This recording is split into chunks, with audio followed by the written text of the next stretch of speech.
नमस्कार, मैं हूं सोहेल खान। आप देख रहे हैं बंसल न्यूज। जम्मू में लगातार ड्रोन दिखने की घटनाएं सामने आ रही हैं। जम्मू कश्मीर के अरनिया सेक्टर में एक बार फिर ड्रोन देखा गया। ये पाकिस्तानी ड्रोन तड़के 4:30 बजे अंतर्राष्ट्रीय सीमा में घुसने की कोशिश कर रहा था, लेकिन बीएसएफ की फायरिंग के बाद ये वापस लौट गया। बीएसएफ का कहना है कि ये बॉर्डर पर निगरानी के लिए भेजा गया था। इस बीच पाकिस्तान के इस्लामाबाद स्थित भारतीय उच्चायोग के ऊपर भी ड्रोन मंडराया है। भारत ने इसे सुरक्षा में बड़ी चूक बताया और ऐतराज भी जाहिर किया है। देखा जाए तो 7 दिन में 5वीं ड्रोन एक्टिविटी हुई है। जम्मू में जहां 4 ड्रोन दिख चुके हैं, तो इस्लामाबाद स्थित भारतीय उच्चायोग के ऊपर भी एक ड्रोन देखा गया। ऐसे में इन ड्रोन्स का सीधा कनेक्शन पाकिस्तान से ही जुड़ता दिख रहा है, क्योंकि सीमा पार से आ रहे ड्रोन और पाकिस्तान की सीमा में उड़ते ड्रोन दोनों का ही निशाना भारत है।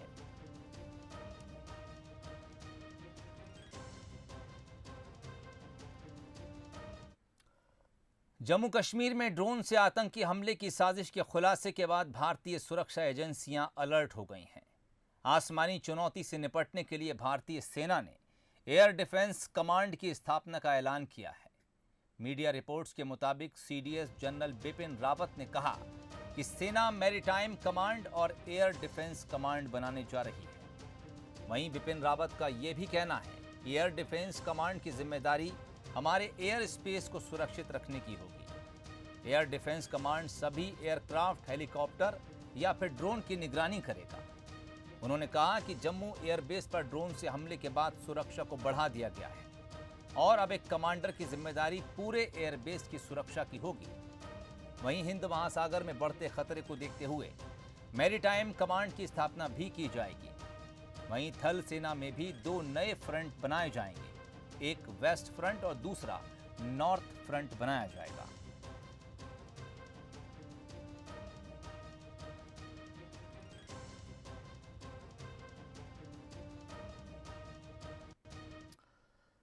और खबर सियासी है। खंडवा उपचुनाव को लेकर कांग्रेस ने अभी से तैयारियां शुरू कर दी हैं। इसके तहत 7 जुलाई को कांग्रेस को एक बड़ा प्रदर्शन करने जा रही है। इस प्रदर्शन में बड़ी संख्या में कांग्रेस के तमाम नेता और कार्यकर्ता शामिल होंगे। महंगाई के विरोध में चक्का जाम किया जाएगा। खबर है कि यूथ कांग्रेस के प्रदेश अध्यक्ष विक्रांत भूरिया, अरुण यादव और सचिन यादव भी इस प्रदर्शन में शामिल होंगे।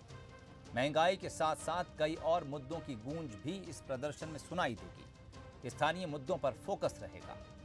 साथ ही नर्मदा जल योजना और पानी के मुद्दे पर भी जमकर हंगामा करने की बात कांग्रेस की तरफ से आ रही है। यूथ कांग्रेस और प्रदेश यूथ कांग्रेस आदरणीय अरुण यादव जी और विक्रांत भूरिया जी के नेतृत्व में नगर निगम का घेराव और चक्का जाम करने जा रहा है। इसके साथ ही सचिन यादव जी से भी हमारी वार्तालाप हुई है, वो भी सम्मिलित हो रहे हैं। और यूथ कांग्रेस के हमारे राष्ट्रीय महासचिव, राष्ट्रीय सचिव जो हैं इशिता सेदा जी हैं, भैया जी पवार, ऐसे तमाम प्रदेश के और हमारे देश के यूथ कांग्रेस के नेता हमारे खंडवा में उपस्थित होने वाले हैं। और मुद्दा सिर्फ एक है कि जो नर्मदा जल को लेकर के जो भ्रष्टाचार किया है, जो घोटाला किया है, इसको लेकर के 7 जुलाई को एक बड़ा आंदोलन कर रहे हैं। इधर इंदौर में पूर्व मंत्री सज्जन सिंह वर्मा ने बीजेपी के राष्ट्रीय महासचिव कैलाश विजयवर्गीय पर जमकर निशाना साधा। खंडवा से उपचुनाव में टिकट देने की बात पर सज्जन सिंह वर्मा ने विजयवर्गीय को चुनौती दे दी। उन्होंने कहा कि वो चुनाव लड़ें और जीत कर दिखाएं। उन्होंने ये दावा भी किया कि कांग्रेस का उम्मीदवार ही खंडवा से जीतेगा।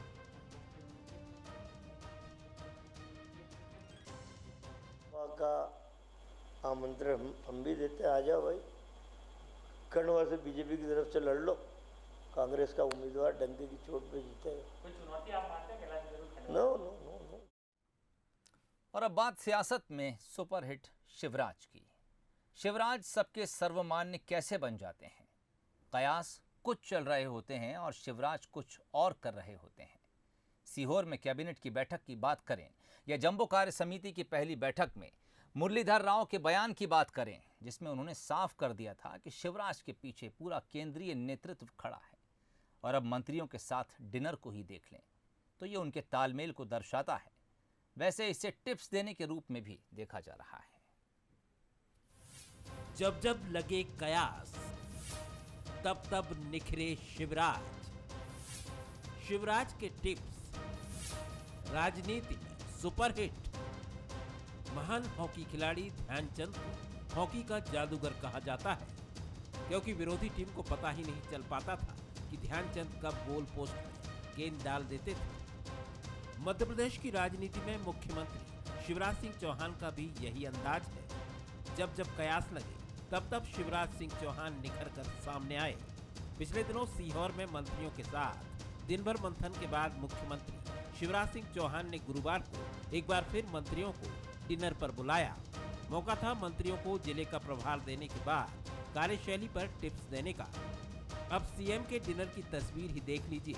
मुख्यमंत्री किसी टीचर की तरह मंत्रियों को टिप्स दे रहे थे, तो मंत्री स्टूडेंट की तरह एक एक सलाह को नोट कर रहे थे। एक गंभीर मीटिंग के बाद डाइनिंग टेबल पर किसी मित्र की तरह शिवराज अपने मंत्रियों के साथ नजर आए। मुख्यमंत्री शिवराज सिंह चौहान ने प्रभारी मंत्रियों को तबादलों में पारदर्शिता रखने, तीसरी लहर से बचने के लिए प्रभार वाले जिलों में निगरानी रखने की सलाह दी। मुख्यमंत्री शिवराज सिंह चौहान ने जिलों में विकास के कामों में तेजी लाने के निर्देश दिए। तो विकास कार्यों की भी मॉनिटरिंग करें और जिले को ठीक प्रकार से समझें, वहाँ के लिए एक रणनीति तय करें, विकास से संबंधित एक रोड मैप तैयार करें और जो शासन की लोक कल्याणकारी योजना राज्य की केंद्र की जो गरीबों के लिए बनी है वो 100% धरातल पर क्रियान्वयन कराने की जिम्मेदारी वहाँ के प्रभारी मंत्री और प्रशासन की है। तो इस प्रकार के माननीय मुख्यमंत्री ने जो टिप्स दिए। उधर कांग्रेस डिनर में सियासत ढूंढ रही है। कांग्रेस के मुताबिक सरकार ने तबादला उद्योग बना दिया है और इसमें किसी प्रकार का विवाद ना हो, इसलिए मंत्रियों को इसकी समझाइश भी दी गई है। ये ट्रांसफ़र पोस्टिंग जो उद्योग एक तरह शुरू हो रहा है, ये पहले इन्होंने वैक्सीन का उत्सव किया, अब इसका उद्योग का वो चलेगा कि सबको प्रभार दे दिए हैं जिलों के। अब मारामारी होगी वहाँ पे, उसमें लूट खसोट होगी, उसमें समन्वय हो लूट खसोट में। इसके लिए मुख्यमंत्री ने सभी मंत्रियों को बुलाया है, पर ये निश्चित तौर पर जो अधिकारी कर्मचारी उनके साथ जो दुर्व्यवहार होने वाला है ट्रांसफ़र पोस्टिंग में, हर एक को किसी तरह का भी उस पर लाछन लगा देंगे, उसको इधर उधर फेंकेंगे। मैं समझता हूँ कि अगर सरकार ने ये किया तो कांग्रेस इसका विरोध करेगी। कांग्रेस भले ही कोई आरोप लगाए, लेकिन शिवराज सिंह चौहान का यही अंदाज उन्हें मध्य प्रदेश की राजनीति में सुपरहिट बना देता है। सभी की सहमति और सलाह का ख्याल रखते हुए जिलों का प्रभार दिया और फिर मंत्रियों की स्टूडेंट की तरह क्लास लेकर साबित कर दिया कि शिवराज है तो विश्वास है। जुगल किशोर शर्मा, बंसल न्यूज, भोपाल। और अब बात अंग्रेजों के जमाने की। आपने शोले फिल्म में ये डायलॉग जरूर सुना होगा कि हम अंग्रेजों के जमाने के जेलर हैं, लेकिन रेलवे में भी अंग्रेजों के जमाने के टीटीई हैं जो अंग्रेजों की सजा आज तक भुगत रहे हैं। वैसे संसद के मानसून सत्र में इन्हें इनसे मुक्ति मिलने की उम्मीद है और देखा जाए तो कई पुराने नियम आज भी प्रासंगिक नहीं हैं। इन्हें बदल देना ही ठीक होगा। अंग्रेजों की सजा भुगत रहे टीटी, मानसून सत्र में मुक्ति की उम्मीद। अंग्रेजों की सजा का आज क्या मतलब? 132 सांसद भी सजा के खिलाफ। ये सोचकर ही बड़ा अजीब लगता है कि आजाद भारत में कोई अंग्रेजों की दी हुई सजा भुगत रहा हो, लेकिन ये सच है। भारतीय रेलवे के टीटीई अंग्रेजों के जमाने से सजा भुगत रहे हैं। दरअसल इन पर क्रांतिकारियों को ट्रेन में सीट के नीचे छिपाकर ले जाने का दोषी मानकर ब्रिटिश सरकार ने साल 1931 में उनसे रनिंग स्टाफ का दर्जा छीन लिया था, जिससे टीटीई को रनिंग अलाउंस, रेस्ट हाउस में विश्राम और स्वास्थ्य जांच की सुविधा नहीं मिलती है। 17 जोन में कार्यरत 28,000 टीटीई आज भी ये सजा भुगत रहे हैं। रेलवे के टीटीई संसद के मानसून सत्र से अंग्रेजों के जमाने की सजा से मुक्ति की उम्मीद लगाए बैठे हैं। उनकी मांग को जायज मानते हुए 132 सांसदों ने समर्थन भी दिया है। जब सन 1931 में क्रांतिकारियों की मदद करने के आरोप में टिकट चेकिंग को इन सुविधाओं से वंचित किया गया था। बड़े दुख की बात है कि देश को आज़ादी मिली, लेकिन देश की आज़ादी में क्रांतिकारियों का भी योगदान था और उनकी सहायता में टिकट चेकिंग स्टाफ ने जो बलिदान दिया उसको आज तक रिस्टोर नहीं किया गया। और हमें आशा है कि आगामी सत्र में हमारी इन मांगों पर फिर से एक बार विचार करके सुविधा हमारी बहाल की जाएगी। वहीं अब उस विभाग की बात करते हैं जिस पर आम आदमी से लेकर वीआईपी तक की सुरक्षा का दारोमदार है। जी हां, हम पुलिस की बात कर रहे हैं, जहां आज भी सारे नियम कायदे अंग्रेजों के समय से लेकर आज भी जस के तस हैं। आपको सुनकर शायद आश्चर्य होगा कि जिस आईपीसी के हिसाब से पूरे देश में कानून व्यवस्था बनाई जाती है वो भी अंग्रेजों के समय की है। और इससे क्या समस्याएं हो रही हैं, ये एक्स डीजीपी RL यादव की ज़बानी सुन लेते हैं। पूरा ढांचा ही अंग्रेजों के समय का चल रहा है। कुछ सरकार ने, भारत सरकार ने कुछ कानून जो कि बेकार हो गए थे, कुल 3500 कानून थे एक्ट, उसमें से 1500 कानून ऐसे थे जो बेकार थे। धीरे धीरे कुछ तो ख़त्म कर दिए गए हैं, कुछ किए जा रहे हैं। लेकिन सबसे बड़ी बात है ये ढांचा, जो पुलिस का ढांचा बना हुआ है अंग्रेजों का, ये है केंद्रीकृत ढांचा। स्टेट में बैठा रहेगा एक जगह हेडक्वार्टर में, वो कंट्रोल करेगा पूरे स्टेट को। जबकि पूरी दुनिया में पुलिस का कंसेप्ट ये है, कम्युनिस्ट कंट्रीज को छोड़ के, कि पुलिस समाज की सेवा का एक अंग है। तो शासन की पुलिस नहीं होके जनता की पुलिस होनी चाहिए। देश में ऐसे तमाम नियम कायदे और कानून हैं जिनमें बदलाव की जरूरत कई बार महसूस की गई, लेकिन बदलाव देखने को नहीं मिला और इसलिए ये कानून किसी पुरानी मान्यता और परंपरा की तरह एक रूढ़ी बन गए जिन्हें ना चाहते हुए भी ढूंढना पड़ता है। आकर्ष शर्मा, बंसल न्यूज, भोपाल। आपने चोरी की कई वारदातें देखी और सुनी होंगी, लेकिन शायद ही कभी ये सुना होगा कि कोई सड़क चोरी हो गई। एक सड़क जो शाम तक तो थी लेकिन सुबह होते ही गायब हो जाती है। ये मामला हैरान करने वाला है, लेकिन सीधी के मेंढरा गांव में लोगों ने प्रशासन से कुछ ऐसी ही शिकायत की है। अजब MP की गजब दास्तान, चोरी ऐसी जो कर देगी हैरान। रुपए या गहने नहीं हुए गायब, पूरी की पूरी सड़क हो गई चोरी। जी हाँ, ग्रामीणों की यह भीड़ उसी सड़क की तलाश में है। हर शख्स की आंखें उसी सड़क को तलाश रही है जो कल शाम तक यहाँ थी। पूरा गांव इकट्ठा है कि कहीं सड़क मिल जाए। काफ़ी तलाश के बाद भी जब सड़क नहीं मिली तो गांव के उप सरपंच ने पत्र लिखकर CEO और थाना प्रभारी को शिकायत की है। यकीन करना मुश्किल है, लेकिन आप खुद भी सुन लीजिए। हमारे वार्ड क्रमांक 15 में इतना ज़्यादा रोड बनी थी यहाँ पर, और कि पूरा फर्स्ट क्लास के बनी थी, लेकिन हमने रात में उठ के देखा तो एक भी मुरुम नहीं है। पता नहीं कौन चोरी करके ले गया। गांव की जनता हमें बताया कि यहाँ चलो देखते हैं, पता नहीं कौन मुरुम ले गया। तब हम यहाँ ये मुख्य कार्यपालन अधिकारी मझौली के पास जाने वाले हैं, DM साहब के पास जाने वाले हैं। अपनी समस्या को लेकर कौन चोरी करके ले गया उसको हम जाँच करवाएंगे। चोरी की ये हैरान कर देने वाली घटना है सीधी के मेंढरा गाँव की। इस तरह का मामला प्रशासन के सामने आया तो वो भी हैरान है। अधिकारी कुछ समझ नहीं पा रहे हैं और मामले में कुछ पता चले इसके लिए जांच की बात कही जा रही है।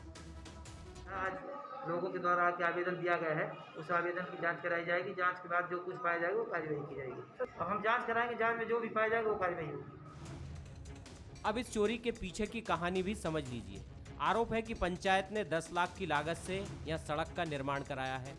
कागजों में सड़क बनी, लेकिन हकीकत में कुछ भी नहीं हुआ।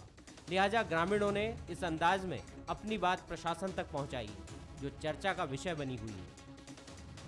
अमित पांडे, बंसल न्यूज, सीधी।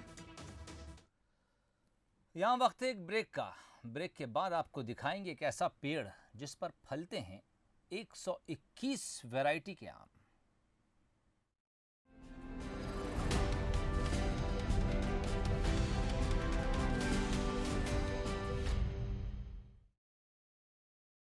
इधर छत्तीसगढ़ के भीतर अब एक नए राज्य की मांग जोर पकड़ रही है।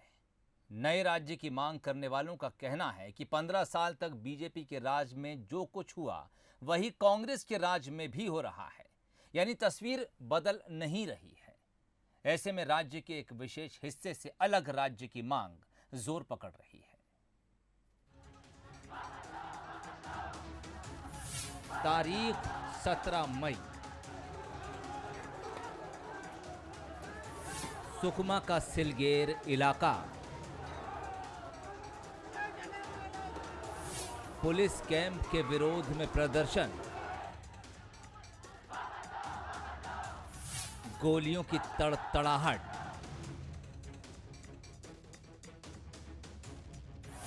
3 आदिवासियों की मौत। सुकमा के सिलगेर में हुई इस घटना ने छत्तीसगढ़ में अब एक नई बहस छेड़ दी है। 21 साल पहले मध्य प्रदेश से टूटकर बने राज्य के भीतर एक और राज्य की मांग फिर जोर पकड़ रही है। आदिवासी समाज इसके लिए घेराबंदी करने में जुट गया है। आरोप है कि बस्तर के जल, जंगल, जमीन और खनिज संपदाओं की लूट के लिए आदिवासियों पर अत्याचार और उनका शोषण किया जा रहा है। सिलगेर गोलीकांड के विरोध में आदिवासी समाज बस्तर में जगह जगह विरोध प्रदर्शन कर रहा है। आदिवासी नेताओं के घरों का घेराव किया जा रहा है। मांग उठ रही है कि अलग राज्य चाहिए।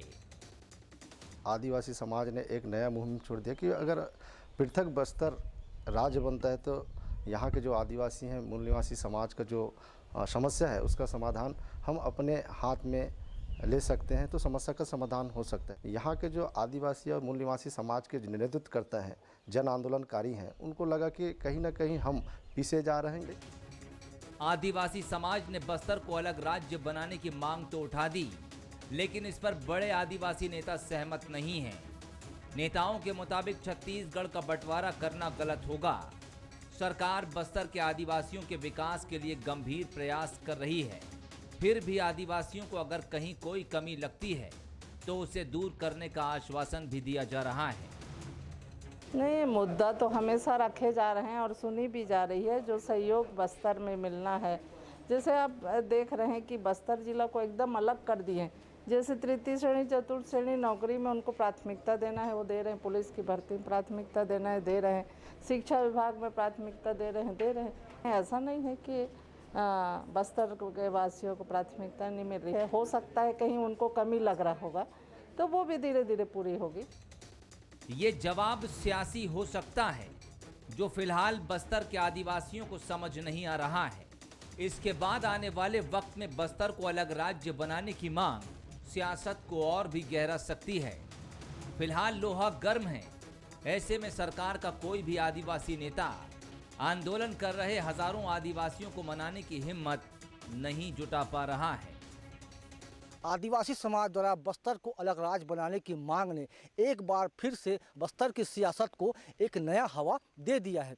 आदिवासी समाज बस्तर में आदिवासियों पर हो रहे अत्याचार को बस्तर को अलग राज्य बनाने का एक तरीका मानते हैं और साथ ही साथ बस्तर के आदिवासी नेताओं पर कारपोरेट का साथी होने का आरोप भी मढ़ा जा रहा है।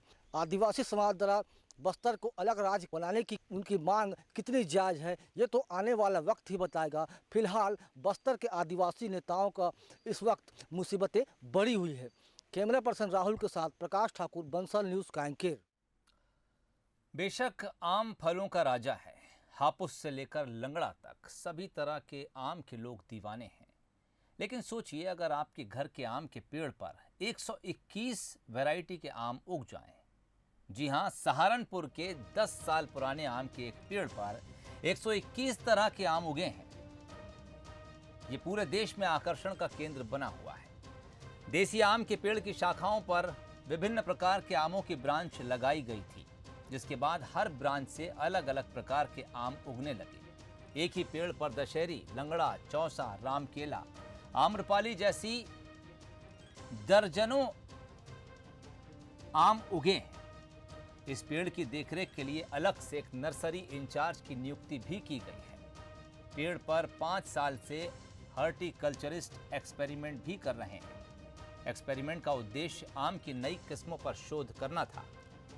सहारनपुर पहले से ही आम का नंबर 1 उत्पादक है। साथ ही यहाँ फलों पर कई एक्सपेरिमेंट भी किए जाते हैं।